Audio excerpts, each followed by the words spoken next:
sorry about that. I apparently lost full internet on everything. So, yeah. You know what? I'm glad it happened today and not tomorrow. Right. And you are back live. Listen, you know what? It could have been worse. Could have been a lot worse. I want to say hi to Roberta Silva on TikTok. Hello. Thanks for joining now that I'm actually back live. Apologize for that. I don't know where we left off. You were talking about PAX being the weather station and being in constant contact with Andor. Yes.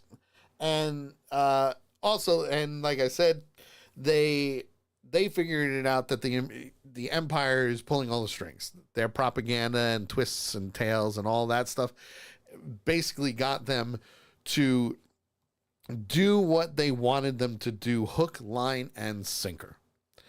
And it's not going to be good. Not going to be good. Which the Empire is very good at doing. Yeah, they're very good at doing that.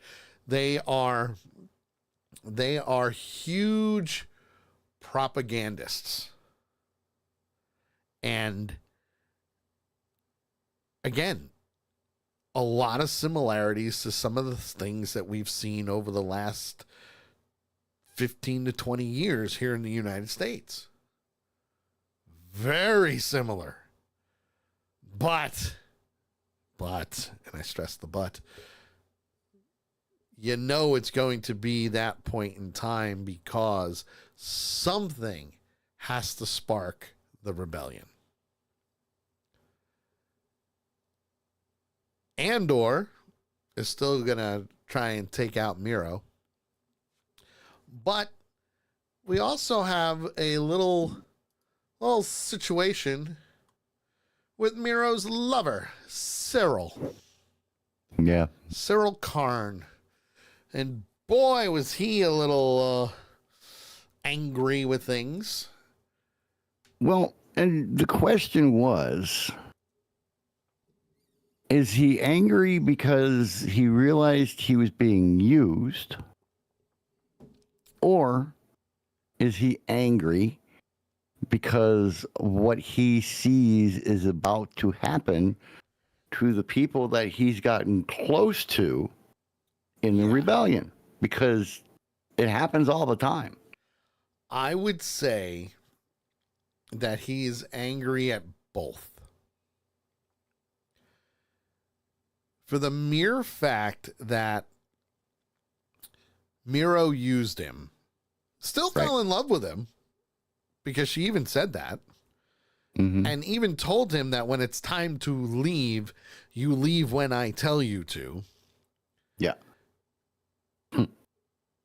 Which, by the way, that dynamic changes. Oh, yeah, does it? So I'm going to turn my camera off and back on real quick. All right, sir. Just so you know. So yeah, that was a whole big argument between the two. And she even ordered him to stay and to come back. Yeah. And he's like, no.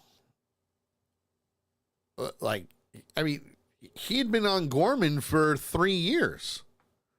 He'd been working his role as the spy for the Empire within the Rebel Alliance.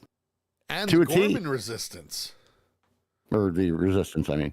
You know, he'd been working that role to a T over the last 3 years. He's gotten close to these people who he knows who they are. Yeah. They communicate all the time.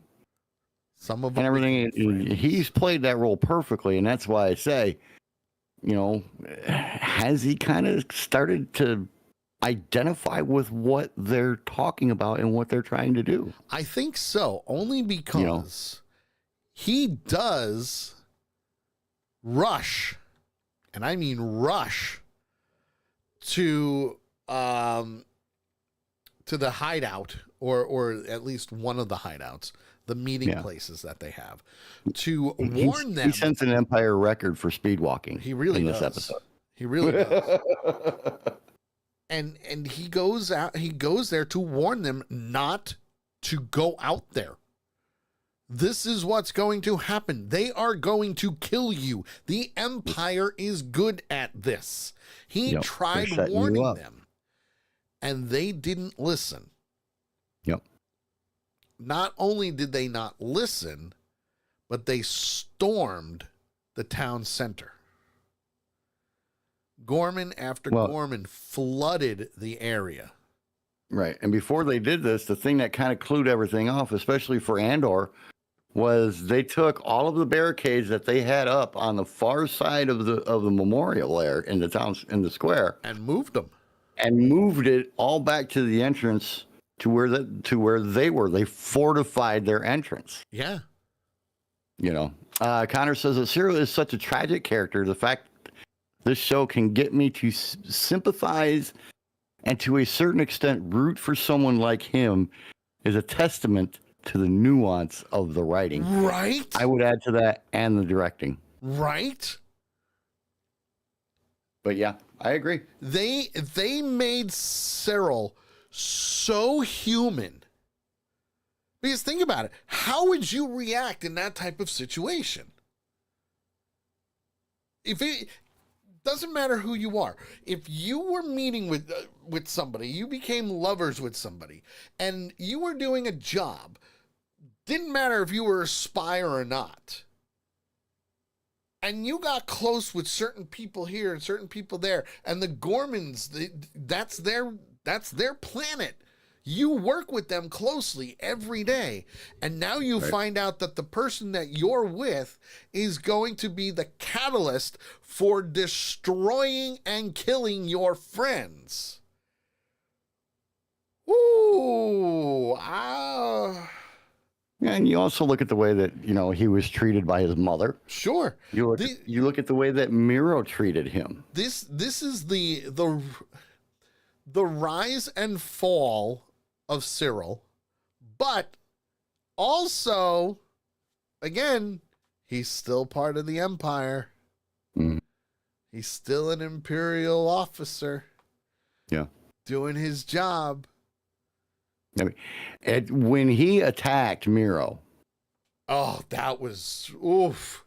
I was in a state of shock. I'm like, holy crap, who is this? I never thought I would see that, but man, that. But you also look at Miro. Yeah, she was frightened. She was terrified. Yeah. You know, she was saying the same thing. Who the hell are you? The Cyril I know is not the kind of man who's going to sit here and choke me. See? You know, the title. Who because are you? Where did all this come from? It makes perfect sense. And that's why I say there has to be a reason that he got as pissed off as he did. Agreed. Other than the fact that he realizes that he was played big time. Oh, without a doubt. And Miro tries to convince him. She's like, look, we're going home. We're going back to Coruscant. We are going to go back as heroes. Yeah. But are you? But, it didn't matter to him. It didn't affect him. Her saying that did not affect. Well, and it kind of did because it actually pissed him off more than anything else. Yeah, and that's when he attacked her. Because he did not want to go back home to Coruscant as a hero for that reason. Because that's blood on my hands now. Which, don't get me wrong, he's got blood on his hands, okay? That's neither here nor there. He's got blood on his hands. I love Connor. Connor is the way he looks at these things. He says, I was worried about Cyril, or I was worried that Cyril would be somewhat of a spare part coming into the season. How glad I am to have that been proven wrong. The thematic depth that they explored with him in this season is incredible. Absolutely. I love his verbiage. Absolutely. He's a hell of a lot smarter than me, and I'm happy of the fact that I figured out that was thematic, not thematic. You got it. You got it, man. I love it. I'm getting better. You are. You're getting much better, which is great. And mind you, Connor, because honestly, I'm sorry, I don't know you, and that's perfectly fine. I'm glad you found the stream. Yeah. JT, and this is JT, by the way, and I'm Sully, so hello. I'm the nerd. I'm the geek. I'm the Star Wars guy. But JT is also a Star Wars guy.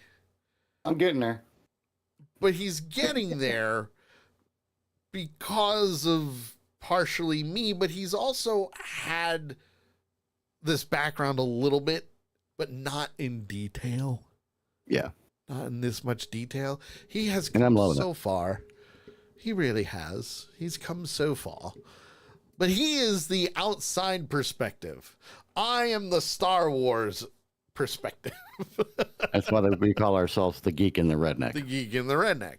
But at the same time, aside from the Star Wars perspective, I also come from a writer-director standpoint as well. I have to watch it like 6 or 7 different ways in order to enjoy an episode. JT only has to watch it one way to enjoy the episode and then watch it again to basically remember everything that happened, but also ask the questions that he needs asking. Okay? Yeah. Specifically for the show. So with Cyril, we've seen the rise and fall. And twice. Twice.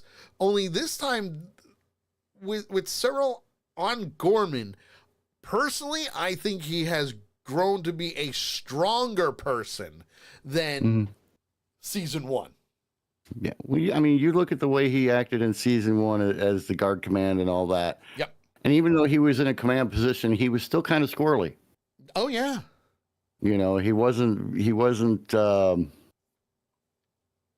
confident in the way that he did things, you know, he's a little more at that point. But you look at him now, especially coming into this episode, you know, and I mean, he was a little squirrely going in as, you know, the making the connection or the making contact with the rebels and that kind. He was still a little squirrely, but that's only because he's never done it before. Yes. You know, and I mean, but you look at his rise his rise, which we've been up to the guard captain, and then fall to, I got fired. Yep. And then he rises again to get up into the accounting thing, and then he makes his discovery, and he rises again. Yep. And then he meets Miro and rises again, and then he, you know, so you forgot fell in love. I agree with Connor completely. The growth that we have seen, because I thought the same thing. I'm like, he's not gonna, you know, if he's in season 2, it's not gonna be a major role. So, you know, a pleasant surprise. Yes. When it comes to Cyril with what they did with him. Yes. And I will say this, I'm going to jump ahead a little bit because I have to. Mm-hmm. Talk about a character going full circle. Because he lost his job as the guard captain because of Andor. Yes. And for the longest time, that was the only thing he thought about. I gotta find this bastard. This man destroyed me. This man ruined me. This man took away the life that I wanted. Hate leads to the path of the dark side. Yes. And you look at how things ended. Yes. For Cyril. Yes. Which fighting the man that he has been searching for a good portion of his life. Yeah. Not just fighting him hand-to-hand combat. Oh, yeah. Until he got shot in the back of the head. Yeah. Well, was it the back of the head or the side of the head? Because let's face it. Kind of an angle thing, you know. There was a lot going on. He was about to win. Yeah. He was about to kill Andor. He was. Absolutely. You know? And that's the thing. When it comes down to it, you know, again, all the protesters are in the middle of this square. Now there's fighting. Now there's shots fired. Now there's people getting killed. Both. Oh, but it was crazy how they set them up, though. Oh. The stormtroopers the setup walking for this was in and beautiful. blocking the exits. Woo. You know, I mean, they got all, you know, they riled up the rebels. They riled up the locals, the Gores. Got them to start protesting en masse. Yep. I would say there was, 250 people there? Yep. And so they had them all in there. And, they were surrounded on three sides, but they still had the exit. Yes. Until they deployed the outside forces. Yeah, and I already knew what was going on, but I'm like, well, they still got a chance to escape, though. Yep. And then all of a sudden, they flash to the entrance, and here come the stormtroopers. Yeah, absolutely. Right then and there, I'm like, they're done. This is not going to end good. I am loving that Connor is loving this, because he also says the Empire doesn't value individualism. You're right. 100%. But rather how effective you are at performing a specific function. In another life, he could have been a rebel. Honestly, if they hadn't killed him, I think he would have been. Yeah, I think if they didn't kill him in this episode during the battle and during the massacre, I really think they may have turned him, because that's the thing. If they hadn't had to cut it down from 5 seasons to 2, oh my God, could you imagine? This would have been a great season. They would have had the time to flip him. And this would have been great. This setup right here would have been the final straw. Yeah, I think you're right. That would have broke him and sent him, or the one that set him on the final straw of going to the other side. I think and turning it. It's a great theory, and you might have been right on that. I would love to see the script to see if that's what was supposed to happen. Because again, this was supposed to be a 5-season show. Mm-hmm. Each season was supposed to be a year before the Battle of Yavin or before Rogue One. So all of this is leading up. Now, the other thing is, while they're fighting before he was shot in the head, Andor even says, "Who are you?" He doesn't recognize him. He doesn't even know who the guy is. He never did. So for him to go, "Who are you?" And then all of a sudden he gets a blaster bolt in his head, which, let's face it, in a lot of ways was well deserved, because yeah. These people were dying because of him. Yeah, that's the thing. But I love how they kicked it off. Love how they got the whole battle to start. Yeah. Another case of the shot heard around the world. Most people are going to say, well, where'd the first shot come from? Greedo fired and everybody first. From the Empire is going to say, well, it came from them. Which it kind of did. They're all going to say, no, it came from the Empire, which it did. Mm-hmm. Mm-hmm. Because his lovely little sniper off in the distance. Yep, he took out one person, and that was, but he was ordered to do so. Yeah, they said, do it, execute. As a matter of fact, Miro got the call. Yep. And when Miro got the call, she told Captain Cato, execute. Do it. Execute. Yep. Execute the orders. She doesn't say execute the people. She says execute the orders. Yep. And that's when he goes, round them up. Let's do it. Well, and it was crazy. And, Andor sitting there, and at that point, he had spotted Miro 3-4 times at least. Oh, yeah. He did try to take her out a couple of times, too. And this was something I told Sully before the show. When the hell did stormtroopers and Empire troops learn how to frickin' shoot? Because there were more headshots in this episode than we've seen in the entire Star Wars series. Well, let's eliminate the snipers, because, that's exactly who they are and what they are, snipers. So we're already eliminating them out. But yeah, even those stormtroopers, they took people out. Mm-hmm. Oh, don't get me wrong. A lot of them were close range. But still. But obviously, the running gag is true. When did the stormtroopers get so good? It was crazy. I was amazed at how many shots they were hitting. Oh, that were headshots, and it was both sides. The rebels were hitting them in the head too. Yeah. It seemed like out of 3 kills, 2 were headshots. At least. At least. But it's funny because as all this is going on, Andor's kind of staying out of the way, trying to get to Miro. Yep. And he finally gets the shot. And he doesn't get to take it. And I'm sitting there, no, he got a round off. Well, yes, but he got the round off just as Cyril showed up, tackled him. Yeah, just freaking football tackled his ass. That was fun too, because let's face it, that was actually a really good fight. Well, and my thought was, because this question didn't get answered until the very end of the episode, is did he hit her? No. Did he hit her? Well, it turns out he didn't, but you didn't know that. No, he didn't. Because he got the shot off, and right after he got the shot off, he got hit. So it was like, well, maybe he was able to get the shot. Yeah. But it's too early. I mean, we still have 3 more episodes to go, and they're not done with Miro yet. No, they're not. Now, the other thing is, with Miro, we see her in seclusion while this massacre is happening. How much she loved him. Not just how much she loved him, because she doesn't know he's dead. She doesn't know he's dead. Nope. When we see her freaking out and fixing her uniform and crying, and are you talking prior to that? She's freaking out because of the massacre that's happening.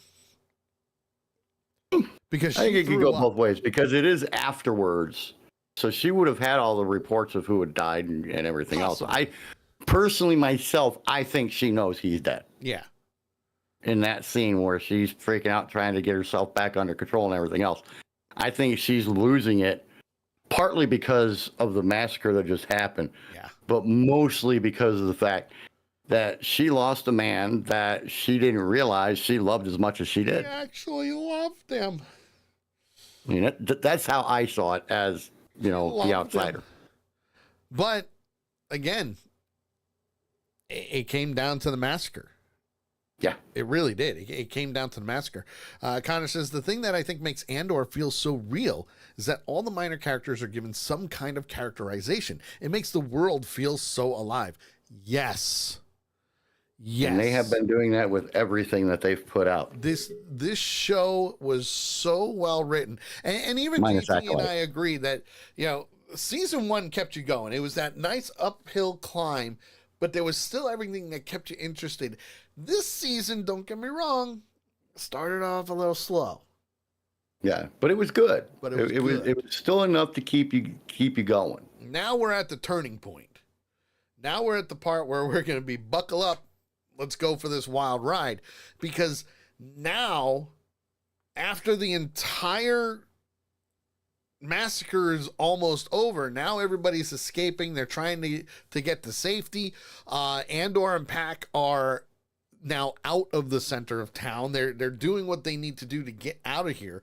Pack needs to see if the girl that he loves is still alive. He also gets injured in the process. But one of the, what was it? I think it was Levin? I think it was Levin, right? I think so. Or was it, no, not Levin. I think it was one of the guys that's his sister died. And he comes barreling through. Well, because we failed to mention the fact that they released the robots. Yep. They released the killer robots. The droids. The droids. Oh. Yes. This. And a droid is chasing them, and this guy comes out of nowhere with a freaking some kind of a transport vehicle. Yeah. Slams the droid into the wall just as he's about to lay out Pax and Andor. Yes. And cuts him in half. Yeah. Well, yeah. Yeah, he fell apart. Yeah. I forgot he fell apart. Yeah. Yeah, he cut him in half. Yeah, he did get him in half. Because when they showed Andor driving off in that transport, yep, the upper half of the body was on one side of the transport, and the lower half of the robot body was on the other side of the transport. And rightfully so, because you never know. Now, mind you, These are KX series security droids. They are virtually impenetrable to blaster fire. You can blow them up. You can obviously crash stuff into them. But blaster fire is basically useless against them. It just bounces right off it because of the alloy that they use in order to make sure that this security droid does not get destroyed. Can you? Yes, absolutely. So it's interesting, to say the least, to see these. But at the same time, I'm like, yes. From a Star Wars nerd standpoint, I understand why they brought them in. You know? Let's see. It's ambiguous. Connor says it's ambiguous in the show, but Denise Goes, the actress, his interpretation was that she was mourning Cyril. She feels culpable for his death, but the massacre itself, she was always anticipating. Yeah, I think she had accepted that, but she had cold feet about it. Yeah, but from an Imperial officer standpoint with the ISB, she had to accept it no matter what. Yeah. It was going to happen with or without her. But because Cyril was involved in it, that's where I think now it's shit. You know? It might be a little bit of, it wasn't what she was, it was more than what she was anticipating it to be. Yeah. As far as intensity and everything. And you add on to the fact that she lost Cyril in this. Yes. Because she did send one of her guys out, find him, bring him, get him back, don't let him leave the building. Yeah. By the time she said that, he was already out in the crowd. He was already gone. So I didn't get to him in time. I didn't save him. I'm gonna cry. I'm gonna cry. Yeah. I'm gonna be. Well, it was interesting, but we also get a sense of somebody who isn't used to the killing and everything else. Yes. In the next episode. Oh yeah. Because now that the massacre's over, survivors are spread out far and wide now. Now we have what's left. Mm-hmm. We have the ramifications. I know I jumped to it real quick, but real quick, just the way that they ended episode 8 was really cool because it's Andor driving away in the transport with the radio, and he could hear the radio, and it's the rebel communications, and they're screaming out, "Somebody help us! They're massacring us! Why why isn't anybody helping us?" And that kind of thing. So it's a beautiful way to end that episode. Now, the other thing that you have to remember, and the only reason why the Rebel Alliance is not helping them right now, is because of the fleet that is surrounding Gorman. Yes, because they put up a blockade. They put up a complete blockade, no one in, no one out, like that, all bets are off type thing. Yep. And basically they were just going to invade the planet and do what they needed to do. But the massacre sparked outrage. Not just outrage, but, and I stress the but, lies. Lies. Even Connor says that transmission at the end of 8 broke me. I was wrecked. It broke, I would say it broke any fan with a heart. Any fan of Star Wars who's been a fan for a really long time. Me, JT, Connor. I'm going to put you in the mix too.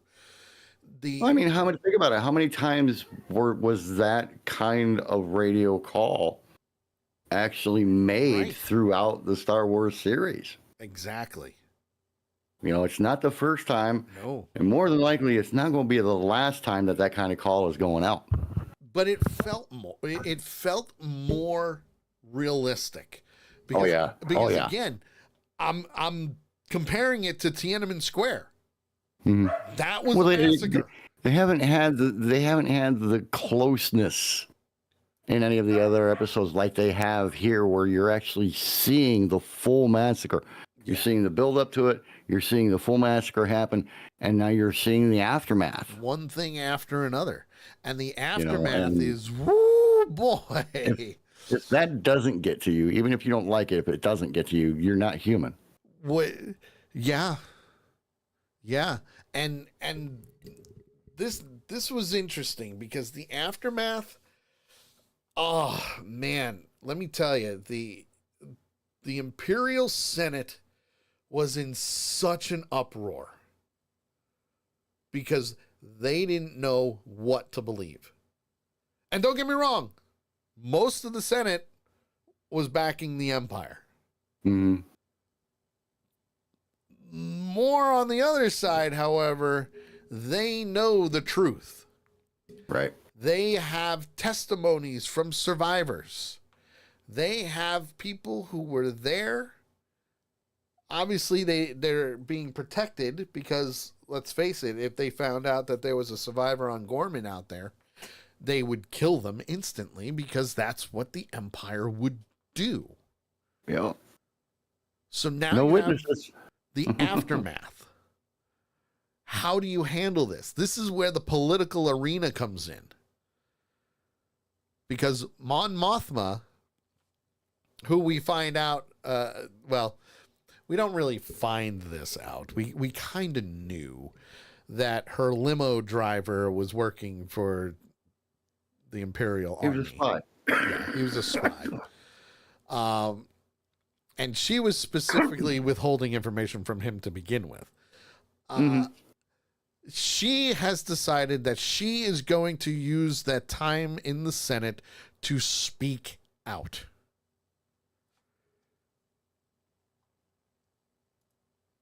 A good idea or a bad idea? You decide. Well, she's in a position where it's something that had to be done. Yes. You know, somebody has to speak on behalf of the Gorman. Yes.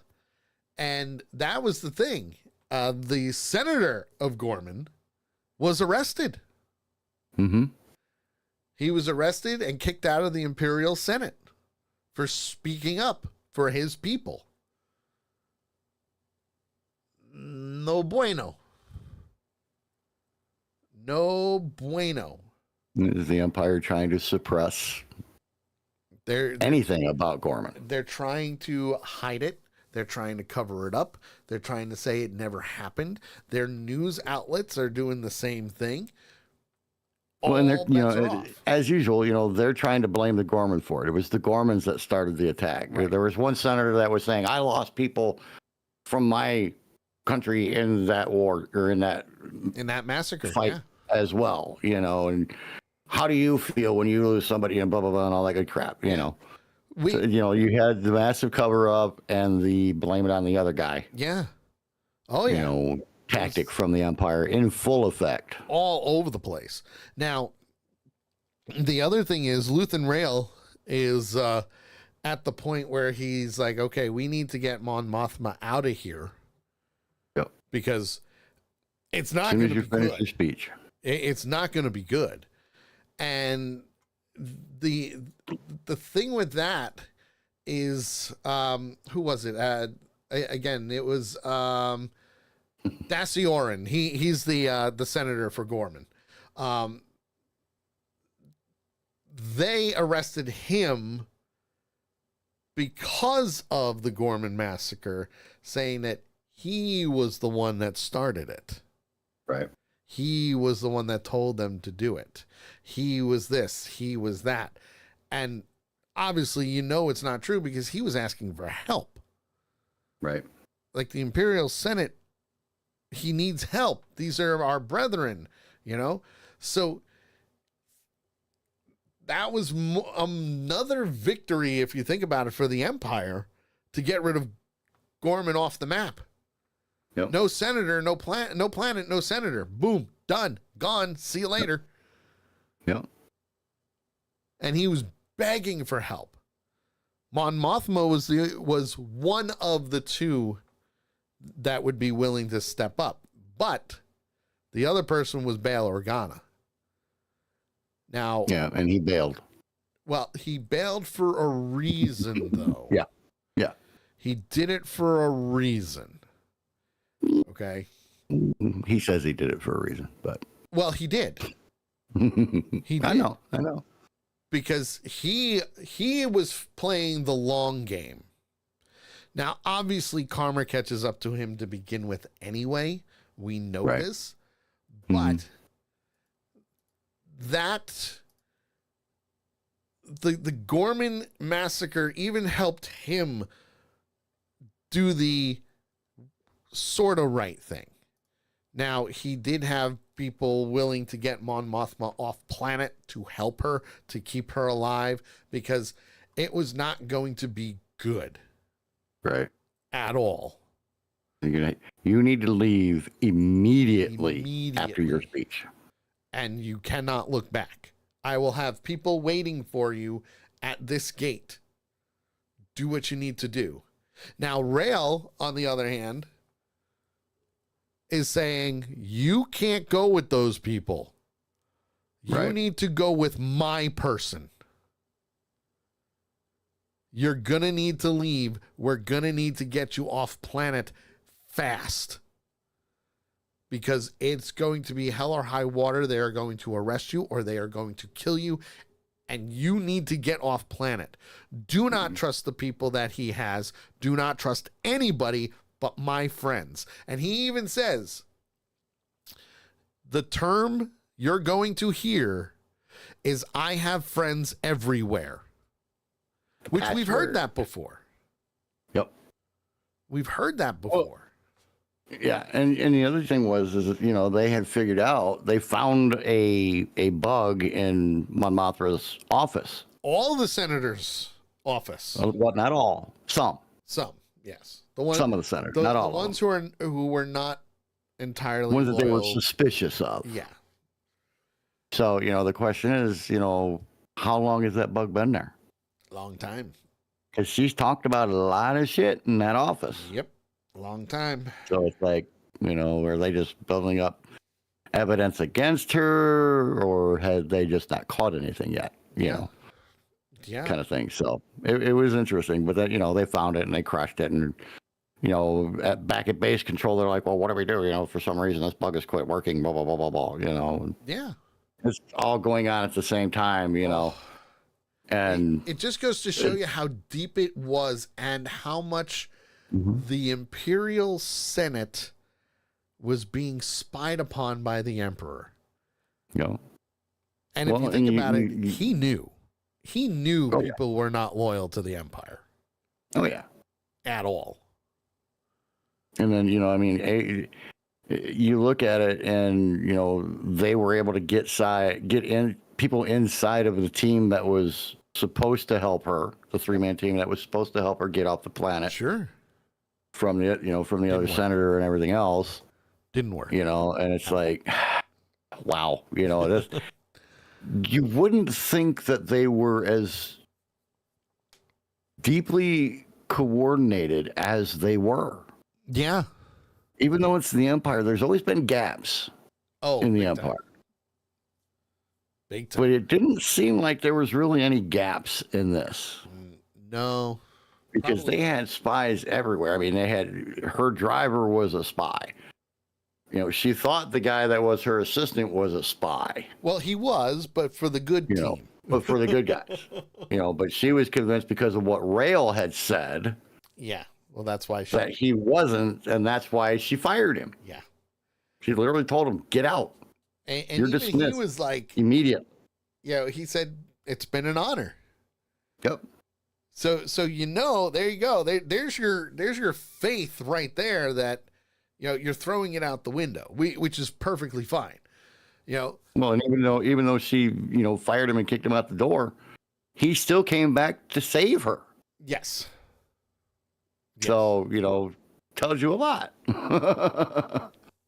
Connor says this show does such a good job of showing how the Empire managed to take over the entire galaxy. When Mothma smashed the bug, I didn't expect it to go anywhere, but we see they were actively listening. Oh, yeah. It's terrifying when realized. Think of it this way. Any type of government like that. Yep. They want to know what's going on. Somebody with the, you know, whether it's plans to rule the world or plans to rule the galaxy. His father is no, I'm only kidding.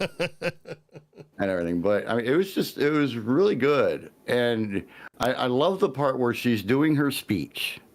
Yeah. And the guy in the control room's like, cut her off, turn off the feed, shut it out, shut it down. And he's like, I don't care if you have to cut power off to the entire building. Yes. Shut it down. They were having a problem shutting it down for some reason. He's like, just get it done, Now, and everything. I do want to chime in. Rail calls upon Andor to get her out. Okay. Mm-hmm. He's posing as a journalist again. Same credentials that he used on Gorman, which is perfectly fine. He's been there. He's done that. He's seen it. He knows. He's a witness.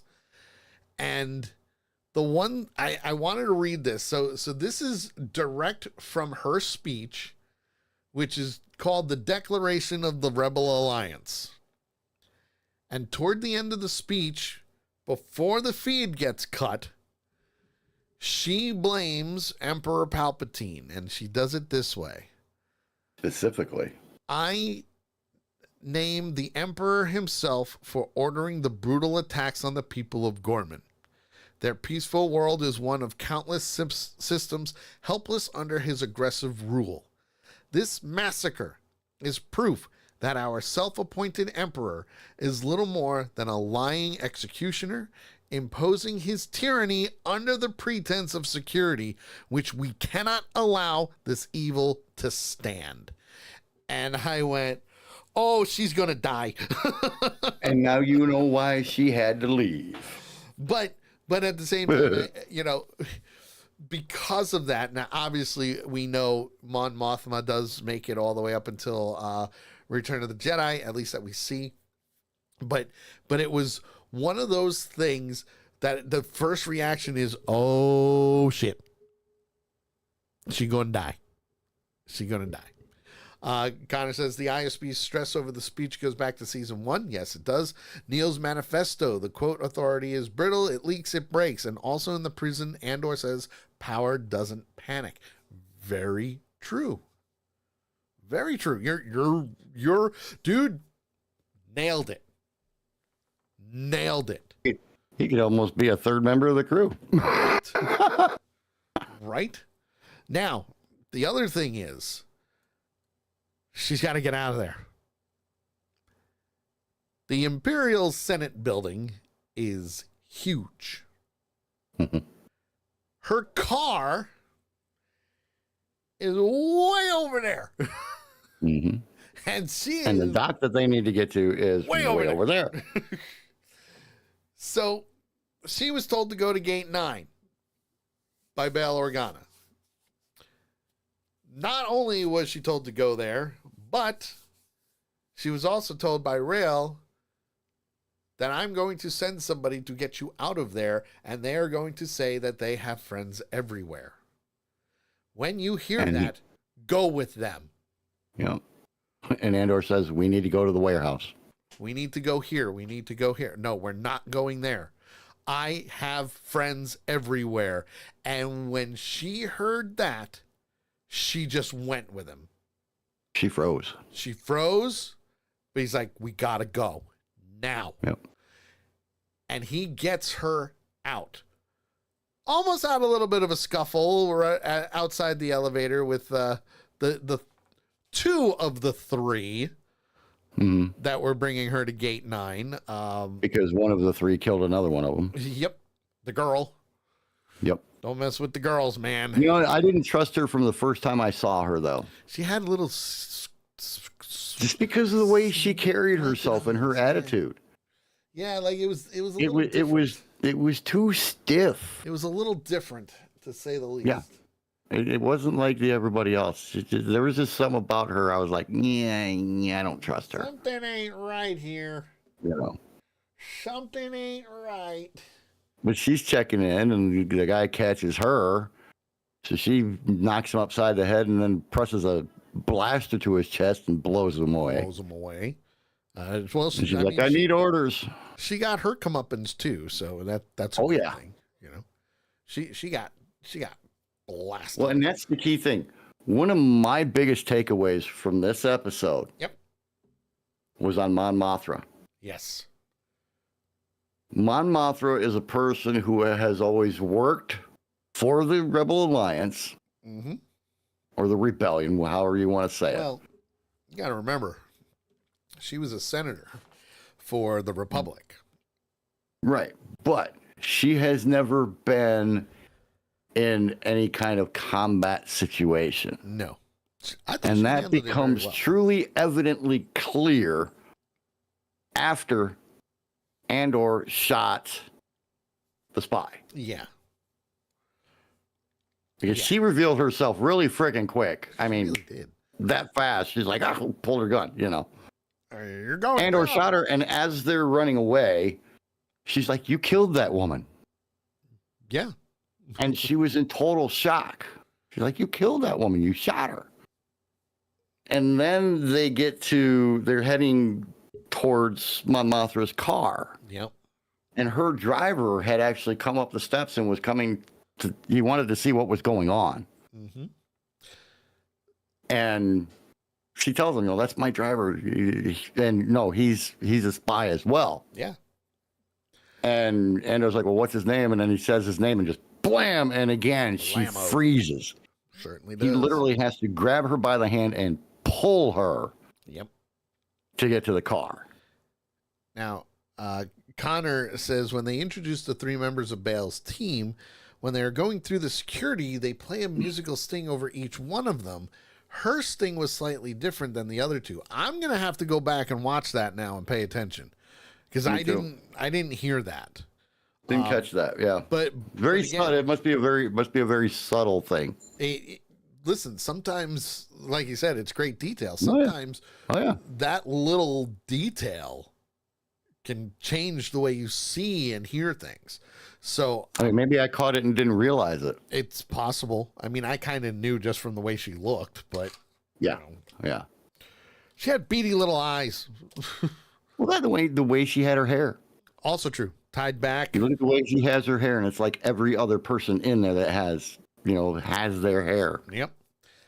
Just about, because Cyril's hair wasn't like that. But so we get to the point where Andor does get Mon Mothma out of the building, which is great, and they're heading toward the limo. And the limo driver, who... That's what I talked about. Yeah. The limo driver is... well, he was told to stay at the car. He didn't listen. He didn't listen to a superior officer, clearly, and went looking for her to get her into the car. Wanted to see what was going on. And... I loved that she told Andor what the driver's name was. Mm-hmm. And flat out, hey, I got her out of the building for you. I got her out of the building. And shoots him. Yep. That was great. I was like, and there he is. Look, I saved her. Bam. See, he knew. He knew. And then he drove like friggin' Bo and Luke from Dukes of Hazzard. Yeehaw. We're going to outrun Boss Hog right now, man. But yeah, got her out of there. Mm-hmm. Got her out of there. Got her to safety. He's sitting there like this. Yep. In the backseat of the car. Holding on, going, oh, shit. Somebody saved me. I got out of there alive, and I'm going to die in the back of my car. Yep. Now, obviously, the episode is not entirely over, but he does get her to safety. They do get her off planet. They do get her into hiding. Yay. Perfect. But I love the line of, welcome to the rebellion. Did you catch that when he said that to her? Yeah. Yeah. Welcome to the rebellion. That was when he shot the woman. Yes. That was when he shot the woman and they took off. Connor asks an interesting question, or poses an interesting point. He says, do you think that Mon Mothma's driver was affected by her speech? They showed that he was listening intently and also that he was armed, but when he went to find Mothra, He wasn't armed that we could tell. Actually, he reached for his weapon when Andor pulled his. For a weapon. So I don't think it was a. No, it wasn't a change of heart. Yeah, I think he would have turned her in a heartbeat. Oh yeah, well that's what he was there for. Would have turned her in a heartbeat because. Yeah, if he made it that far. Yeah, he was doing done. his job. Yeah, he was doing his job. But it's a good question though. So we fast forward. We're back on Yavin 4 now, and Andor goes home to Bix, which is great. They share a moment. Wonderful moment. Well, they have some conversations, and they do share a moment that we don't see. Little moment. And he falls asleep. Finally, he gets to rest. Gave him some tea that would help him sleep. Gave him some tea to help him with the nightmares and the. It was the Yavin 4 version of NyQuil. Also known as "You're getting drugged, boy." And the one thing that we notice is when he does finally wake up, he is all alone. And we see him kind of freaking out, trying to find Bix, goes running off into the woods to try and find her. And we hear her doing like a little voiceover. Well, and the thing was, while he was drinking the tea that she gave him, he was like, I'm done. Yeah, I'm done. I'm done. I don't want to do this anymore. I want this. I want us. We can leave tomorrow. We're going to go somewhere, and we're going to live our lives. He wants family is what he wants, okay? He wants calm. You look what he's been through in the last I agree. 10 years or so, and he's done with it. He doesn't want to do it anymore. He wants to live as much of a regular life as he can. And he wants to spend it with Bix. He's done, and he just wants to be him, Just he wants a family. He wants to start a family. Yeah. Sorry, but you can't start a family in the time of war. Just putting it out there. I mean, you can, but not a good idea. Star Wars. Especially when both people involved are members of the Alliance who go out and kill people. Yeah. Well, obviously, with her voiceover, she's recording a message for him saying that she loves him, all this other good stuff, and she is moving on. She is walking away. And if the fate allows it, she will find him again. The interesting thing was she didn't want to be, if I remember the words right, she didn't want to be the reason that he walked away. Yeah. And if the fates allow, when everything is done, she will find him. But she doesn't want to be the reason that he walks away from the rebellion. Right. Which, rightfully so. It's understandable. Rightfully so. And especially knowing what the healer said about how important he was to the rebellion. Yes.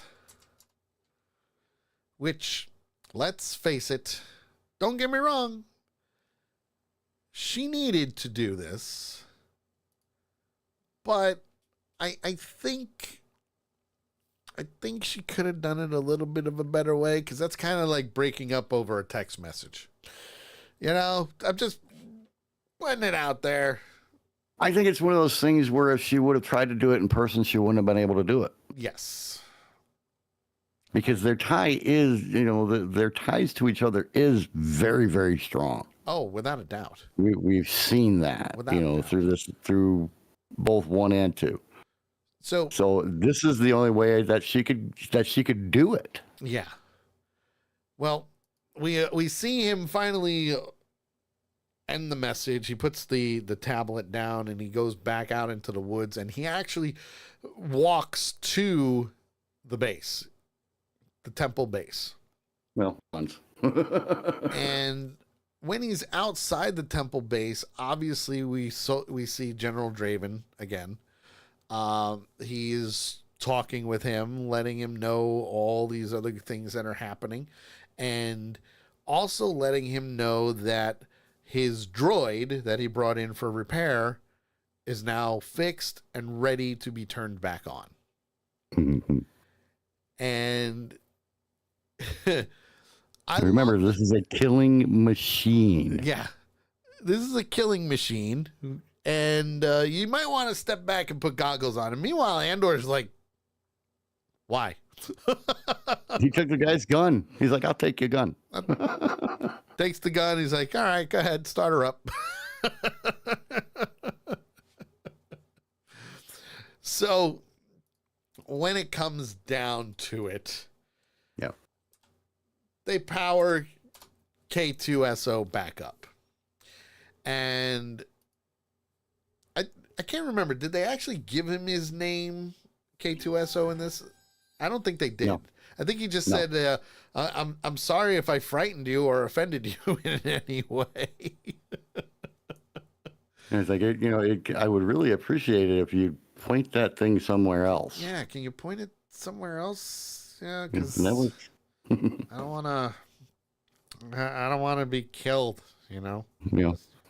Just saying. Just putting it out there. And that was pretty much it. Yeah.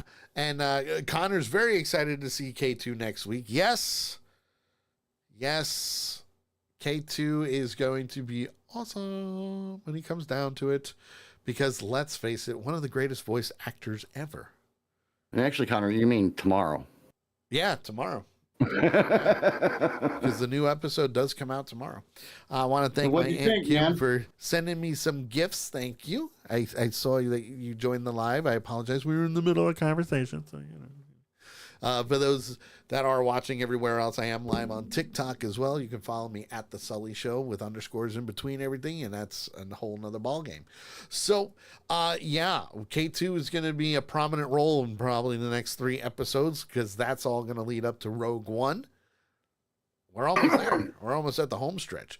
So, right. For me, because I'm pretty sure I have to start the rating this week. Yes. With the Rebel logos, Rebel signs, the Andor logo. Episode 7. I have a 4 for episode 7. Okay. Very good. And I mean very good. Like, you were glued to what was happening, and it just kept you going. Honestly, I really didn't feel like that episode was 45 minutes to 50 minutes long. I didn't. Yeah. It felt like it was over and done with in an instant, and you're like, wait, that's it? Now, I will say, when we were watching it, that when there was 10 to 15 minutes left, it asked me if I wanted to watch the next episode, and I went, no. There's still time left.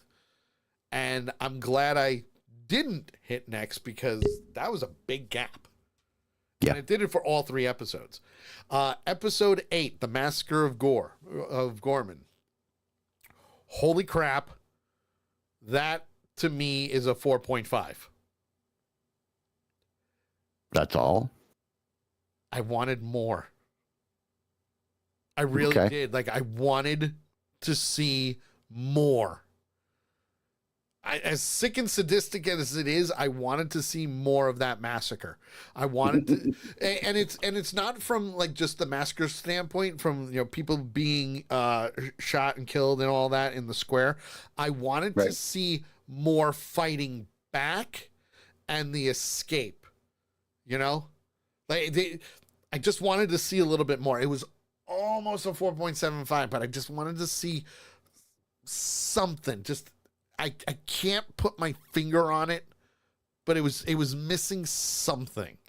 Okay. Maybe just a little bit more of what happened to the core group of rebels. Yes, exactly.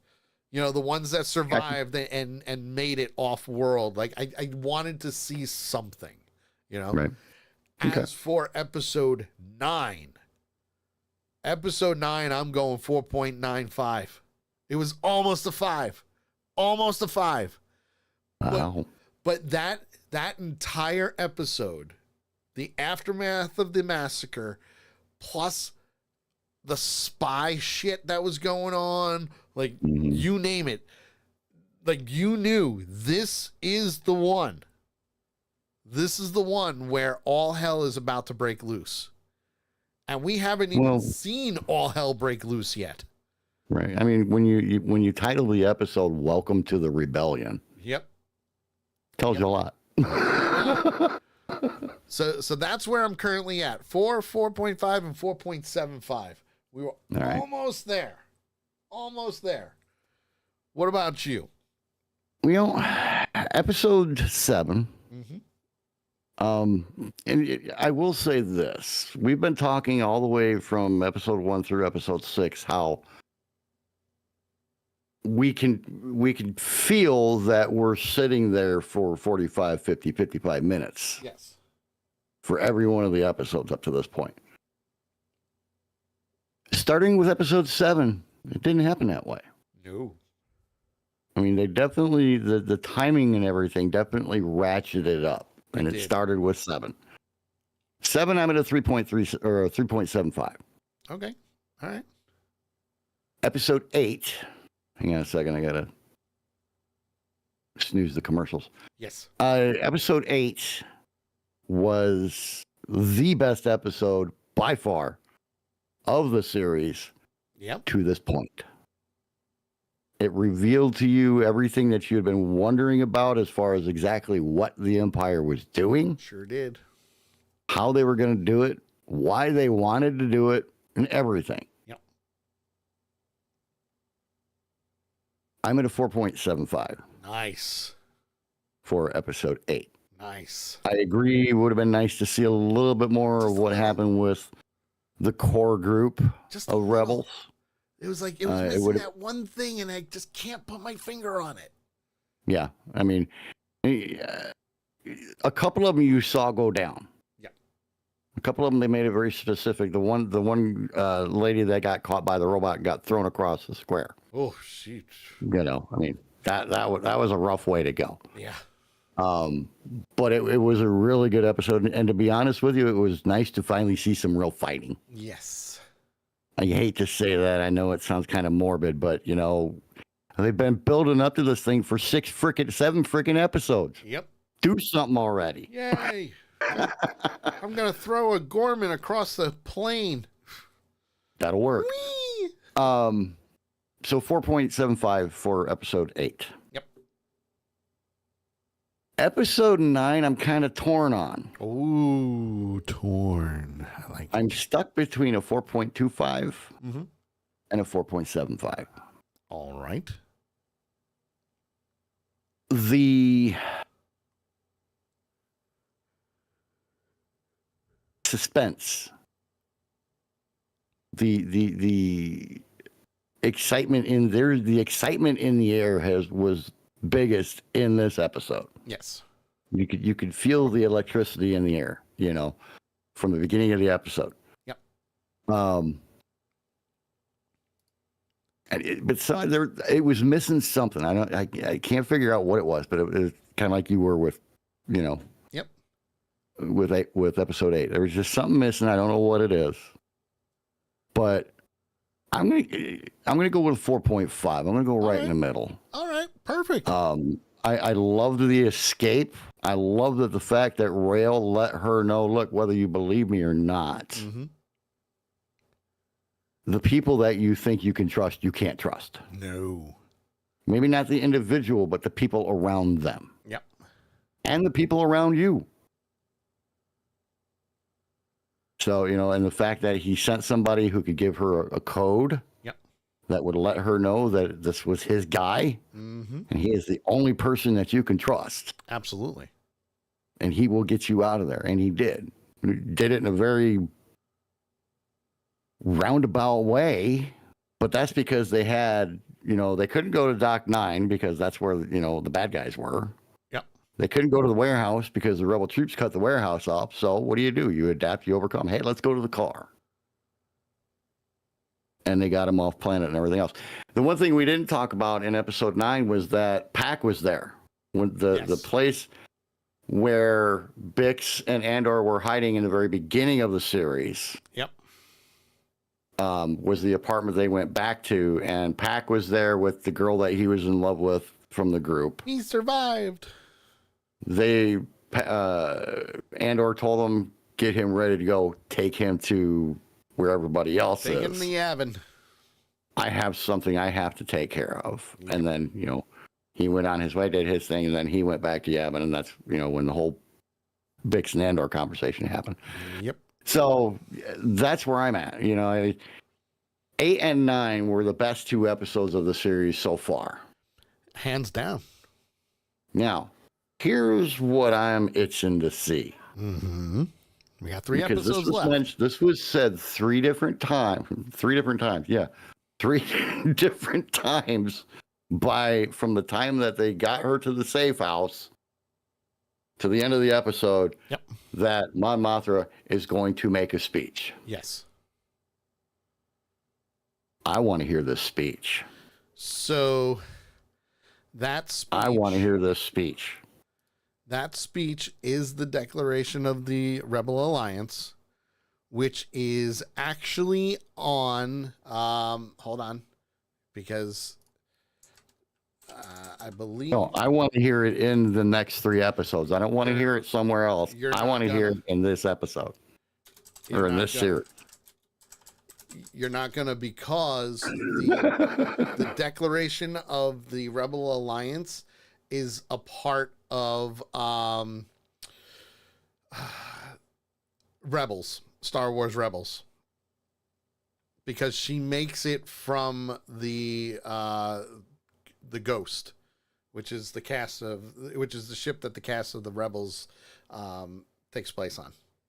So it is part. I want to see what happens. I am looking forward to these next 3 episodes more than I have looked forward to any of the next 3. Yeah. Since the show started. Let's see. So. Let me just. I need to know what episode this is. I can't remember. Clone Wars. So, blah, blah, blah. Connor, what kind of ratings do you give it? 1 to 5. 1 being low, 5 being high. Just out of curiosity. While he's trying to look that up. The declaration. Here we go. After the skirmish, Star Wars Rebels Secret Cargo. Thank you. Yep, that's the one. Secret Cargo. Thank you, sir. But I was right. That it's a Star Wars. He pulled me and was looking it up before you started to. He did. He added to help. Thank you, sir. I just couldn't remember it off the top of my head, but I know it was a Rebels episode because I'm like, yeah, it was great. So anyway, Connor, if you got a rating for these 3 episodes, hurry up because we do have to end the stream. And while we're doing that, I'm going to do my thing and say this is the end of 2 Ewoks in the Park for this week. We'll be back next Monday at 8 p.m. Eastern Time, right here on Accidental Punch TV, on YouTube, Kick, Twitch, DLive, TikTok, Facebook. We're all over the place. We try to stream to as many people as we can, when we can, and, spread the word if you like what we talked about. We do kind of break things down, which is amazing. Looks like he's got a rating for episode 7 of 4.6. Episode 8 was 4.9, and 9 was a 5 for him. I like it, sir. Very nice. Welcome aboard and being a part of the family. Hopefully you'll join us next week too, which will be great. Well, hopefully they'll join us tomorrow. That is true. We are live again tomorrow for the Sully Show, where we talk about pretty much nothing. That's, how we roll. We're just 2 jackasses on Tuesdays. And hopefully I won't have any internet issues like I did tonight. So I do apologize for that. But at least we were able to take care of everything. I want to say hi to Carol and bye to Carol, who said she was listening and she couldn't be on tomorrow. So no worries, my dear. No worries. Thanks for tuning in as well. And for those on TikTok as well, thank you for having fun with us and being a part of the conversation. So, tomorrow, 8 p.m. Eastern Time, right here on Accidental Punch TV, The Sully Show, and we will be live next Monday for 2 Ewoks in the Park with the redneck. There he is. He's the man. He's the man. And I am the geek. And Connor says he will try to join tomorrow. It was really fun stream. Thank you.